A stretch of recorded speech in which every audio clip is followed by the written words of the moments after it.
Hi అండి, నమస్తే. Welcome back to Swathi kitchen. నేను మీ స్వాతిని. ఈరోజు మన ఛానల్లో చిన్నప్పుడు ఎంతో ఇష్టంగా తినే ఒక తీపి మిఠాయిని చూపిస్తున్నానండి, రసగుల్లా. 19 కిడ్స్ వాళ్ళకైతే చాలా ఫేవరెట్ స్నాక్ కదా. చిన్నప్పుడు పావులాకి ఒకటి చొప్పున కొని తెచ్చుకొని తినేవాళ్ళం. ఈ రెసిపీని ఇప్పుడు మన చేతులతో మనమే తయారు చేసుకోవచ్చు. సింపుల్గా ఎలా చేసుకోవాలో చూసేద్దాం రండి.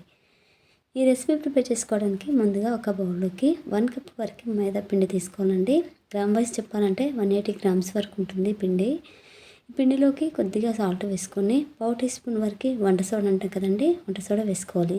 అలాగే చిటికెడంతా ఫుడ్ కలర్ తీసుకోవాలండి. ఇక్కడ నేను రెడ్ ఫుడ్ కలర్ తీసుకున్నాను. మీరు కావాలంటే పింక్ కలర్, లైట్ పింక్లో ఉన్న కలర్ కూడా తీసుకోవచ్చు. ఇప్పుడు ఇందులోకి 1/4 కప్పు వరకు పెరుగు పోసుకొని కొద్దిగా వాటర్ని యాడ్ చేసుకుంటూ చపాతీ పిండిలాగా సాఫ్ట్గా కలుపుకొని 10 నుండి 15 నిమిషాల పాటు రెస్ట్ ఇవ్వండి. పిండి నానేలోపు మనం పాకం ప్రిపేర్ చేసుకుందాం అండి. పాకం కోసం ఒక కడాయిలోకి 1 కప్పు వరకు షుగర్ తీసుకోవాలి. 1 కప్పు వరకు పిండి తీసుకున్నాం కాబట్టి 1 కప్పు వరకు షుగర్ అయితే పర్ఫెక్ట్గా సరిపోతుంది. ఇప్పుడు ఇందులోకి 1/2 కప్పు వరకు వాటర్ పోసుకొని స్టవ్ను మీడియం ఫ్లేమ్లో పెట్టుకొని పాకం అనేది ప్రిపేర్ చేసుకోవాలి.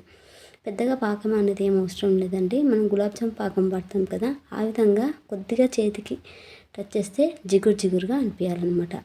ఇలా పాకం ప్రిపేర్ అయిన తర్వాతకి ఇందులోకి కొద్దిగా ఇలాచి పౌడర్ యాడ్ చేసుకొని ఒకసారి అంతా కలుపుకొని స్టవ్ ఆఫ్ చేసుకొని ఈ పాకాన్ని పక్క పెట్టుకోండి. ఇప్పుడు మనం ముందుగా కలిపి పెట్టుకున్న పిండి ఉంది కదండి, ఇక్కడ నేనైతే 15 నిమిషాల తర్వాత చూపిస్తున్నాను.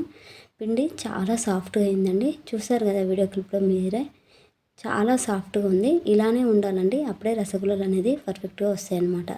సో ఇప్పుడు ఈ పిండిలో నుండి కొంచెం పిండి తీసుకొని రౌండ్ బాల్గా చేసుకొని పక్క పెట్టుకోండి. చపాతీ పీటకి, చపాతీ కర్రకి నెయ్యి కానీ లేదా నూనె కానీ అప్లై చేసుకున్న తర్వాతకి చపాతీ కర్రతోటి ఈవెన్గా స్ప్రెడ్ చేసుకోండి. దలసరిగా ఉండాలంటే మరీ పలుచగా ఉండొద్దు, మరీ దలసరిగా ఉండదు. వీడియో క్లిప్ చూసారు కదా, వీడియో క్లిప్లో చూపించినట్టు పావించు మందంలో ఉంటే సరిపోతుంది. ఆ తర్వాతకి ఏదైనా చిన్న మూత తీసుకొని వీడియో క్లిప్లో చూపించిన విధంగా రసగుల్లాలు అనేది ప్రిపేర్ చేసుకోండి. ఈ విధంగా అన్నిటిని చేసుకొని పక్క పెట్టుకోండి. ఇప్పుడు డీప్ ఫ్రై చేసుకోవడానికి ఒక కడాయిలోకి ఆయిల్ పోసుకొని ఆయిల్ కొద్దిగా హీట్ అయిన తర్వాతకి ఈ రసగుల్లాలు వేసుకొని స్టవ్ని మీడియం ఫ్లేమ్లో పెట్టుకొని కొద్దిగా క్రిస్పీగా మంచి కలర్ వచ్చేంత వరకు ఫ్రై చేసుకోండి. మనం ఆల్రెడీ కలర్ వేసి ఉంటాం వాటికి సరిగా తెలియదండి, అందుకనే మీడియం ఫ్లేమ్లో పెట్టుకొని ఫ్రై చేసుకుంటే లోపల వరకు చక్కగా ఉడికిపోతాయి అన్నమాట. చక్కగా ఫ్రై అయిన తర్వాతకి వీటిని తీసేసుకొని పాకంలోకి వేసుకొని ఒక 15 నుండి 20 నిమిషాల పాటు పాకంలోనే అలా ఉంచేసేయండి. ఇలా 20 నిమిషాల తర్వాతకి చూపిస్తున్నాండి, రసగుల్లాలు చక్కగా పాకాన్ని అబ్జర్వ్ చేసాయి. అంతే అండి, సింపుల్గా చిన్ననాటి స్నాక్ రసగుల్లాలు అనేది రెడీ. సో నేను చెప్పిన ప్రాసెస్లో ఒకసారి ట్రై చేసి మీకు ఎలా కుదిరిందో మీ ఫీడ్బ్యాక్ నాతోటి కామెంట్స్లో షేర్ చేయండి. వీడియో నచ్చితే ఒక లైక్ కొట్టండి, మీ ఫ్రెండ్స్ అండ్ రిలేటివ్స్ తోటి షేర్ చేసుకోండి.